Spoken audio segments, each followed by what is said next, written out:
One of the big talking points during Kathy Hochul's campaign for governor was how racist it was to suggest that New York City is a crime-ridden cesspool, even though it is.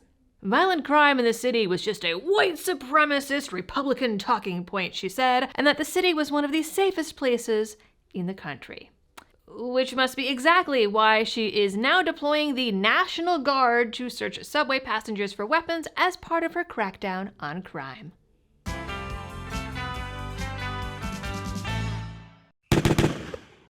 Hello everyone, and welcome back to the channel with another edition of what happens when you turn an entire city into a gun-free zone. But before I get into all of the sordid details, this video is brought to you with the help of Blackout Coffee Company, as I was chugging it yesterday afternoon to get this video written up for you guys during nap time and help ward off a migraine. Fabulous. Blackout is a great company that supports channels like mine, veterans, and the Second Amendment. They have amazing coffees and teas, everything is made fresh to order, and it's all backed by traditional values. To help support them and the channel, go to blackoutcoffee.com/libertydoll. New York has fought tooth and nail since the Bruen decision to keep their populace legally disarmed, while the bad guys have a field day. While violent crime is actually lower than it was a year ago, in general, big cities are still seeing a huge uptick of theft, carjackings, and random violence. The best kind. And not allowing people to defend themselves certainly isn't helping. In a recent video I did where a Brooklyn man is looking at a potential 18 years for gunsmithing without a license, we learned through Freedom of Information requests that New Yorkers have about a 4% chance of actually getting their gun license in the city. And not because they're being denied, but because the police are doing everything in their power not to approve applications, with some counties in the state seeing 3-year wait times. And yes, there's a lawsuit over that. Meanwhile, the police force in the subways has been the lowest in years, and crime levels are hitting the highest. Mayor Eric Adams has come out and announced that he's working to permanently increase the number of cops in the subways, is now instituting cops doing more bag checks, and is considering installing metal detectors in the system. But Kathy Hochul is taking that one a step further and has announced that she is deploying the National Guard to patrol the city's subways and check passengers for weapons. Yeah. After all, New York subways are gun-free zones and the criminals are clearly listening. The last time this happened was 9/11. While she didn't say that they would be starting immediately, there are already photos of National Guardsmen in Kevlar with rifles all over the subway. Several photos, actually. And I mean, nothing says, "I've got this under control," like deploying the armed forces. But anything else would be racist.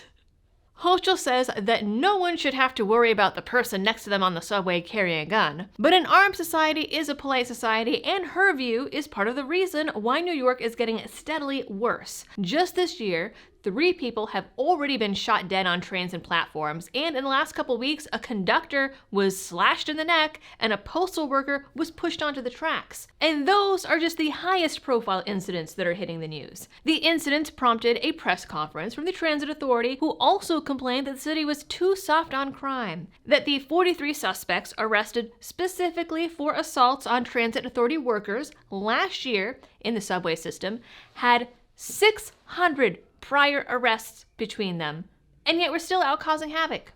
43 people with 600 arrests. No one heading to their job or to visit family or go to a doctor's appointment should worry that the person sitting next to them possesses a deadly weapon, Hochul said at her press conference. Instead, they now have to worry about 750 National Guardsmen with rifles and 250 state police patrolling the subway and conducting stop and frisks. Because that would make me feel so much safer than being allowed to defend myself, and does nothing to stop a would-be criminal from attacking someone outside of the subway.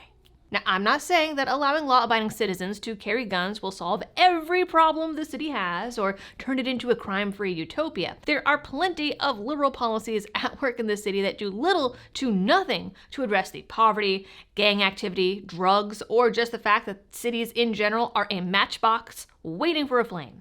But it might make the bad guys think twice about attacking a nice little old lady on the subway. Hochul also says that she is introducing legislation that would allow a judge to ban someone from the subway if they assault someone on a train or platform. She says that they'll be able to enforce this because they already know who the repeat offenders are, but can't explain why folks with dozens of violent arrests are even out and about in the first place.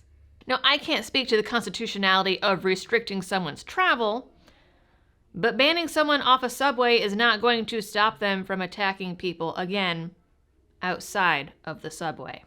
One woman who was recently arrested for attacking a cello player on the subway had been in court just the week before, had 2 warrants, 24 domestics, and had skipped out on 3 of her last 5 court dates. She was released on supervision and didn't even have to post bail. But calling in the National Guard to search passengers and their bags, totally gonna fix it. Well, that is it for this video, guys, and another shining example why I'm glad I don't live in New York. Sorry, New Yorkers. I don't know what y'all are still doing there. Anyways, you guys know the drill for all of the algorithm things. Like, share, and subscribe if you are new here. Ring that notification bell, and as always, thanks for tuning in, and happy shooting.